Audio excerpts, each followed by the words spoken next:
Ça y est, nous sommes en décembre, c'est la dernière ligne droite avant Noël, donc pour nous ça va être la tête dans le guidon, ça vous l'avez sûrement déjà remarqué, mais c'est pour ça que là on va pas faire de coup de cœur, on va en profiter pour annoncer le meilleur album de l'année.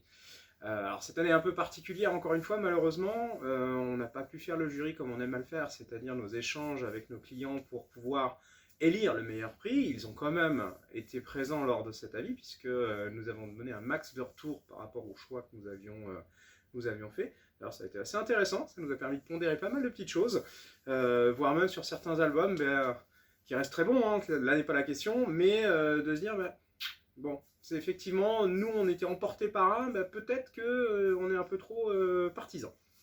Donc, le meilleur album de l'année. Quel était le choix entre les différents participants? Parce que vous avez vu, vous pouvez revoir toutes les vidéos, hein, mais depuis le début de l'année, il y en a eu un paquet. Et on a décidé d'en retenir essentiellement trois. Trois, parce que il faut bien faire un choix, il faut bien trancher. Cette année, il y avait quand même un cru assez mixte, donc avec des ambiances et des horizons différents. Donc, nous en avons retenu trois. Ces trois, quels étaient-ils? Quels sont-ils, puisque c'est toujours le cas? Alors, on a Le droit du sol, de Davodo.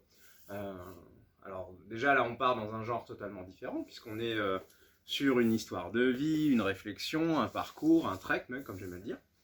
Nous avons ensuite, ou en même temps, Tananarive, hein, cher Tananarive, avec Amédée et Joe, cette aventure complètement rocambolesque. Et nous avons retenu Madeleine Résistante. Madeleine Résistante, qui, je le précise, est l'un des trois, l'un des rares à être à suivre. Donc, ces trois-là, le choix est très compliqué pour plusieurs raisons. L'une étant aussi tous les problèmes de rupture et d'approvisionnement qu'on a en ce moment. Il fallait y penser aussi, ça fait partie malheureusement des jeux qui nous font aussi pas choisir, mais en tout cas qui importe, parce que si nous on vous élit un prix de l'année, qu'on vous le conseille et que derrière on ne peut pas vous le donner, c'est pas très cool. Donc, parmi ces trois-là, lequel a été choisi? On va laisser un petit roulement de tambour, hein, histoire de. Hein, donc je vous laisse écouter le tambour.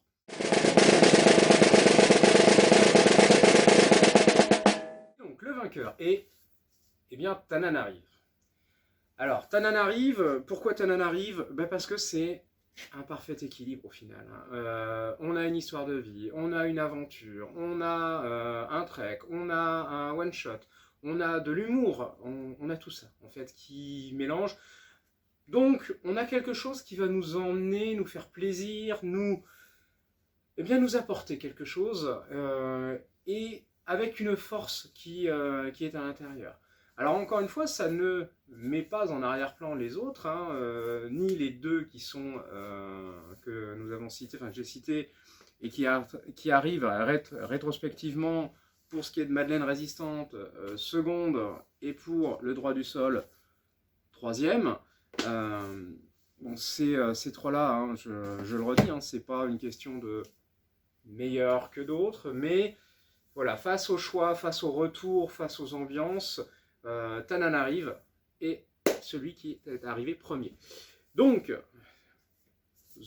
oserais-je dire félicitations à Sylvain Vallée, à Marc Eckersel, parce que là on a quelque chose de vraiment magnifique, on s'est vraiment fait plaisir dans tous les sens du terme.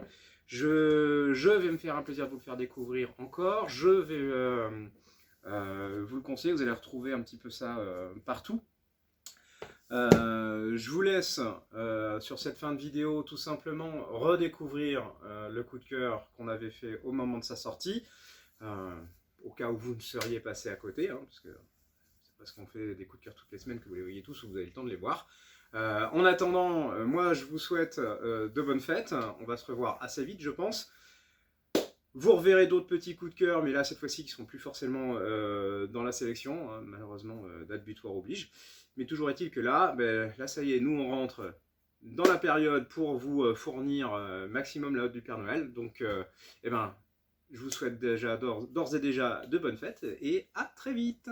Tananarive, je vais vous expliquer un peu plus en détail ce que c'est précisément, quelle histoire c'est, mais je vais d'abord parler de ses auteurs, parce que ce ne sont pas des inconnus. D'un côté, nous avons Sylvain Vallée, que vous connaissez sûrement au moins de nom pour le fameux Il était une fois en France, hein, qui reste une des meilleures séries sur la Seconde Guerre mondiale, sur la résistance, et puis qui a une image quand même un peu à part de ce qu'on connaît. Et puis de l'autre, c'est Mac Eckersall. Alors Eckersall, qui c'est eh bien, lui aussi a été primé à Angoulême pour notamment Ghost 111, qui était une immersion hors norme sur le milieu des indiques, le milieu des enquêtes policières sous couverture, et qui en plus était inspiré de faits réels, bien sûr, très déguisés. Donc imaginez bien que ces deux conteurs, d'un côté un scénariste qui sait quand même mettre en forme des faits qui sont réels, et de l'autre, un dessinateur qui a quand même plus d'une fois fait ses preuves, hein, aussi bien dans le réalisme que dans la légèreté, sachant manier très bien les deux. Hein. Je parlais d'Été en France, mais j'aurais pu vous dire Katanga.